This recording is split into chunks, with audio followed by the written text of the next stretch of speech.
Moteur. Je commence. Ouais, s'il te plaît. Alors, nous, on a traité le sujet de tout ce qui est gestion de déchets. On a dit que peut-être il y a des solutions, que ce soit par initiative entre les communes, pour unifier les opérations de gestion de déchets, de ramasser les poubelles. Les propositions sont nombreuses, mais laquelle la plus efficace et la plus facile à appliquer? Bon, revenir à la source, ça c'était la première chose à laquelle on a pensé, c'est revenir à la source et voir les entreprises qui utilisent beaucoup d'emballage, peut-être les réduire l'emballage. Arriver peut-être avec des process de vente, Sylvain qui a dit ça à la fin, de dire peut-être en vendant des produits, on se débarrasse des déchets, ou certains déchets qui sont inutiles, qu'on sait qu'on peut en débarrasser dès l'achat.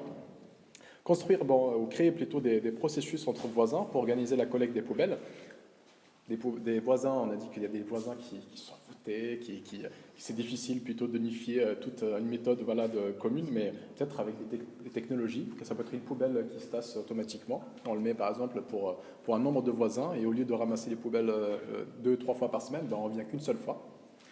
La navette autonome, qui reste une technologie qui est chère, mais qui peut être aussi utile et qui est appliquée dans certaines autres villes. Après, pour intéresser les voisins, il y a aussi des outils digitaux, ça peut être le smartphone, pour interlocuter, pour parler, pour créer des messageries. Ça peut créer des groupes sociaux entre voisins pour unifier certains processus, certaines opérations.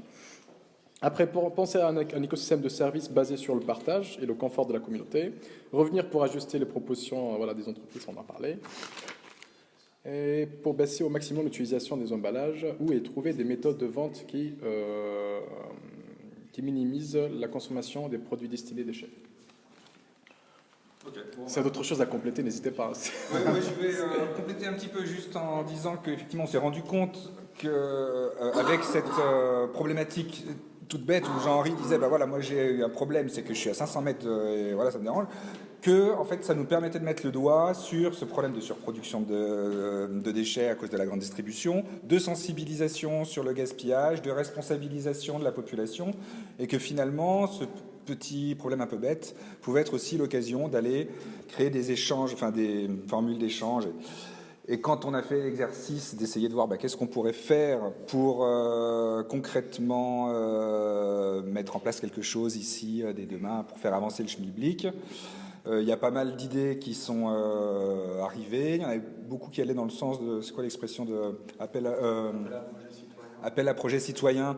Donc en fait de faire de la concertation avec toutes les parties prenantes pour dire on est en train de réfléchir, on sait qu'il y a la possibilité.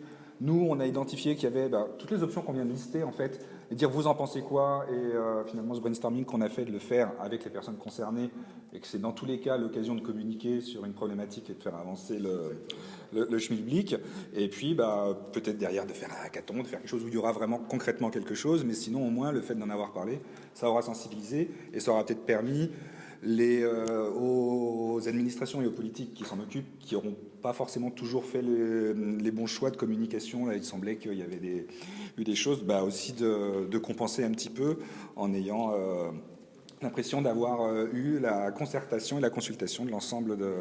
Voilà. D'où la Smart City et la notion de partage. On arrive vraiment à voir peut-être... Si on fait par exemple un brevet où on arrive à questionner tous les citoyens, que peut-être il y a des voisins qui ont trouvé peut-être des méthodes pratiques, mais qui ne sont pas révélées. Mais ça permet de révéler ces méthodes-là et la partager avec toute la communauté. Ouais. Voilà.